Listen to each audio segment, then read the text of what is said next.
Revolutionary salute to all.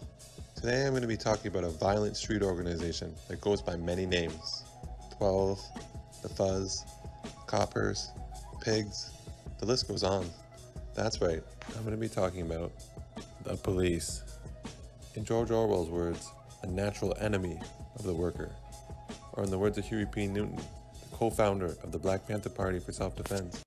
The police in our community occupy our area, our community, as a foreign troop occupies territory.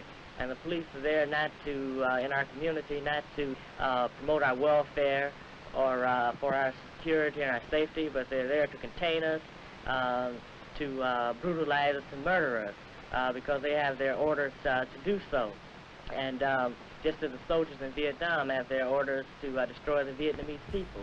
So, I thought I would make a video about the function of police in capitalist society and why police violence, particularly against racialized folks, is still so pervasive.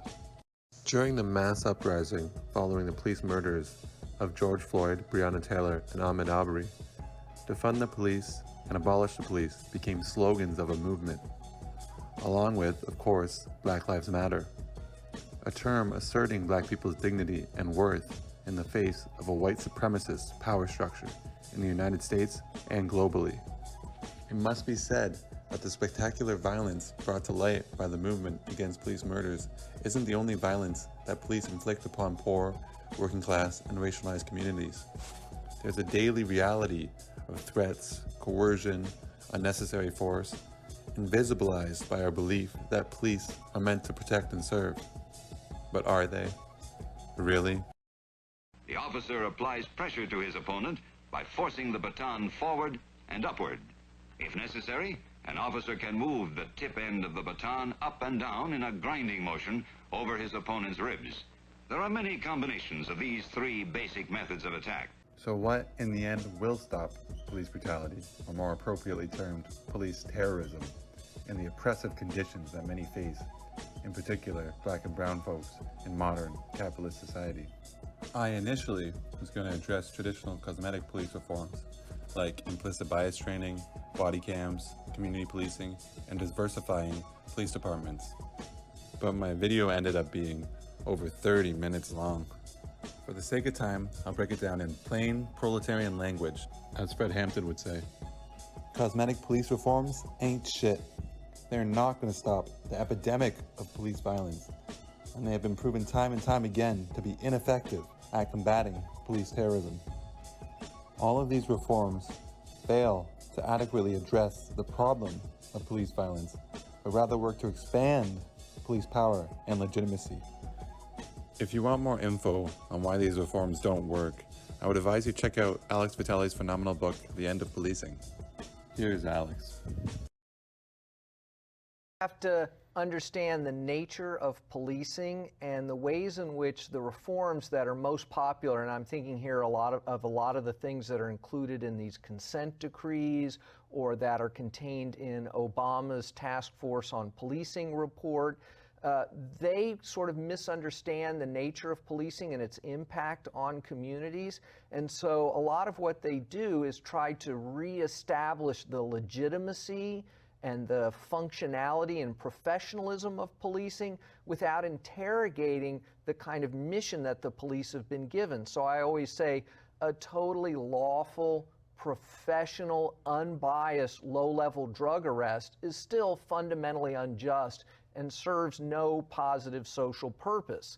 And so just making the police more professional, having them follow the training better, adding some diversity to the police department doesn't change why it is we've come to rely on police to deal with such a huge range of problems in our communities. These reforms will not stop police killings, nor will they challenge the legitimacy of state violence, because they do not address the police as what they are, the guardians of the interests of capital who are tasked with enforcing the cruel dictates of a class society and a power structure that is racist to its core.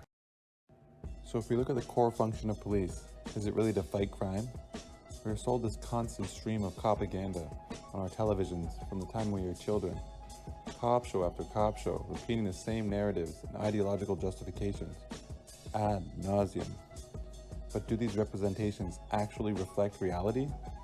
The simple answer is no, they most definitely do not.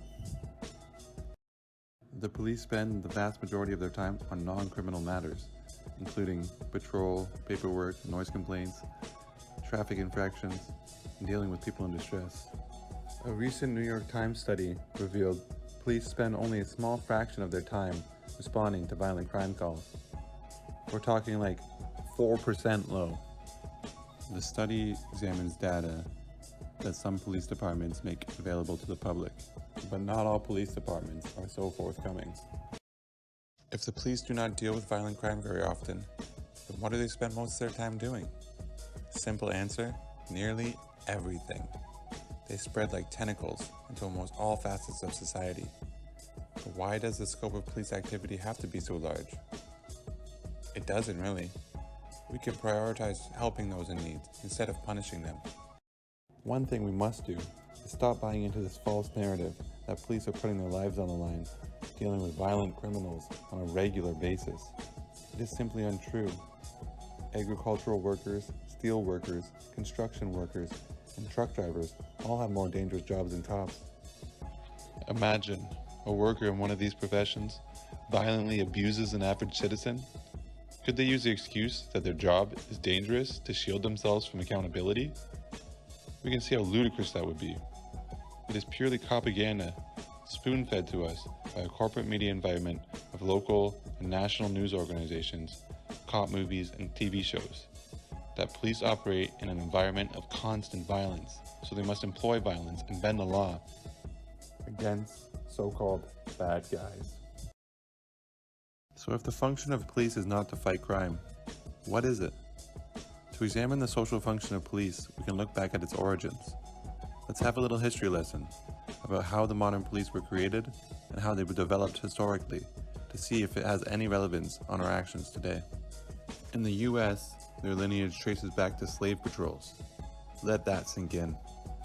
The same police force that hunts black people indiscriminately, murdering them for the slightest perceived transgressions, such as selling loose cigarettes, using a fake $20 bill, reaching for a wallet, or playing with a toy gun, has its origins in literal slave patrols, which captured escaped slaves and put down slave revolts. The racist nature of policing has stayed intact from Reconstruction to Jim Crow to the so-called colorblind era in which we now live. As cities industrialized, another objective of early policing became clear: social control. Morality laws were created, which were usually meant to punish certain groups such as gay people, women, and ethnic minorities. Laws such as drinking in public, being in an interracial relationship, flirting with the same sex, or being a woman unaccompanied at night were enforced by police morality departments. Another aspect of social control quickly became evident: squashing all labor unrest and guaranteeing the steady flow of capital up to the wealthy elite. Police became a tool of capital to raid union halls, attack picket lines, and put down strikes and riots through the most violent and bloody means imaginable to produce a disciplined industrial workforce. Although the legalization of unions and labor peace has hidden the unrestrained violence that the police are ready to unleash in the interest of capitalists, they most certainly are still willing to use it when called upon. To put it quite simply, the function of the police is to enforce social control, protection of property, and the preservation of class and racial hierarchies to maintain the twin systems of white supremacy and capitalism. So when we talk about addressing inequality and white supremacy in our society, we must also talk about addressing the police issue, because they are intrinsically linked. So what I want to hammer home is that it does not matter whether a police officer is nice, polite, or friendly. When they put on that uniform, they become part of an institution, which purpose is not to serve and protect, but to enforce a law, which in a capitalist society is to maintain racial and class inequality, protection of property, and the use of state-sanctioned violence for social control. If an institution is racist, authoritarian, and violent, the individual's personal attitude does not much matter. The institution does much more to shape the individual than the individual can ever do to shape the institution. If you look past the rhetoric around policing and its most basic mythologies, police aren't just distributing so-called justice unevenly by coincidence. The institution is disciplining those who are deemed disposable based on their identity and class position, whether it be black, brown, and indigenous folks, gender non-conforming folks, poor and working class folks, and all those excluded from the formal economy. They are viewed as a surplus population that needs to be suppressed. Does that mean every police officer, when they put their uniform on in the morning, thinks that they're going out to oppress certain communities based solely on their identities and class position? Obviously not. A deeply embedded ideology, workplace culture, and institutional practices and norms seems to invisibilize, in their minds, the racial and class punishment that they are inflicting daily while providing rationalizations and justifications for it. Not to mention the authority complex a great number of officers exhibit, as though they have a bootlicker's obedience to authority while demanding everyone else submit to theirs. So what do people mean when they say defund the police? This is not about flipping some magic switch and poof, all police just disappear. And this is about an evidence-based driven strategy to produce better public safety by trying to get the police out of those things that they're not really properly equipped to handle. They shouldn't be responding to mental health crisis calls. They shouldn't be responsible for discipline in our schools.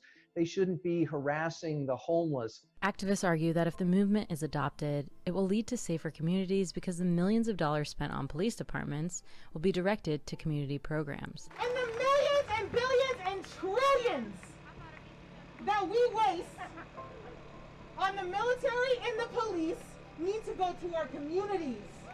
We need housing. We need education. We need health care. What do people mean by police and prison industrial complex abolition? The call to defund the police is, I think, an abolitionist demand, but it reflects only one aspect of the process represented by the demand. Defunding the police is not simply about withdrawing funding for law enforcement and doing nothing else. And it appears as if this is the rather superficial understanding that has caused Biden to move in the direction he's moving in. It's about shifting public funds to new services and new institutions, mental health counselors who can respond to people who are in crisis without arms. It's about shifting funding to education, to housing, to recreation. All of these things help to create security and safety. It's about learning that safety, safeguarded by violence, is not really safety. And I would say that abolition is not primarily a negative strategy. It's not primarily about dismantling, getting rid of, but it's about re-envisioning. It's about building anew. What that means, though, is that you're not getting at what the actual issue is, and that is the broader issue of policing as a structure being meant to, and always having been in its historical roots, a measure of suppression, a measure of violent law enforcement of white supremacy and capitalism. And so the 8 to Abolition response, which has been led by Black feminist abolitionists, is to say these are actual forms that are also actionable items right now that you can do that actually strike at the heart of policing. It reduces points of contact with police so that we don't have, we remove police from schools. We're decriminalizing so that we have fewer interactions with police. We're setting up community-led conflict resolution so that people don't call the police for these minor conflicts, such as like noise complaints or parking violations and stuff like that, that could be held, that could be handled if we were talking to one another. These are things that are actionable right now, and that you can do to divest from the idea of policing carceral logic that has seeped into all of our thinking, that the police are somehow a necessity in safety when they've proven over and over that they're not. We should strive for abolition because we don't want to see any more George Floyd's, Rashard Brooks's, or Breonna Taylor's. Understanding that modern policing has its genealogy in slavery, the convict lease system, and Jim Crow, and also taking into account the indescribable daily brutalities inflicted upon black and brown bodies through policing and prisons today as a continuous process reveals the fact that racist police terrorism will not end anytime soon, especially by instituting simple reforms. We all must come to the realization that the racist institution of policing and the prison industrial complex needs to be put to rest. I'm speaking primarily about American policing in this video because it's what I've researched most and because the American empire exports its ideological hegemony across the globe. A lot of these criticisms are not just applicable to US policing. The system of policing and punishment in capitalist societies is global, and the response must take an internationalist orientation. One positive thing we must recognize is the conversation has shifted so dramatically in the popular consciousness. Our political imaginations are expanding. A multiracial, black-led movement has ignited in struggle. We need to articulate a new vision away from policing and the oppressive, unequal society that produces them. We cannot lose sight when we see police officers taking a knee or hugging protesters. They are cynical ploys to position themselves to the general public not as enemies of civil rights and social progress, when they in fact are and always have been. We must limit the role of the police and attack their legitimacy. We must fight the tendency to be co-opted, while also realizing that these are band-aids for capitalism, and the end goal of police abolition will not come without total transformation of our economic system and social relations away from racial capitalism and towards a fairer and more just society. Let's keep learning, striving, and envisioning a future free from police terror. Although it is a long, protracted struggle, the flames from the Minneapolis police station might help spark the movement needed to finally extinguish the prison industrial complex and the twin cancers of white supremacy and capitalism.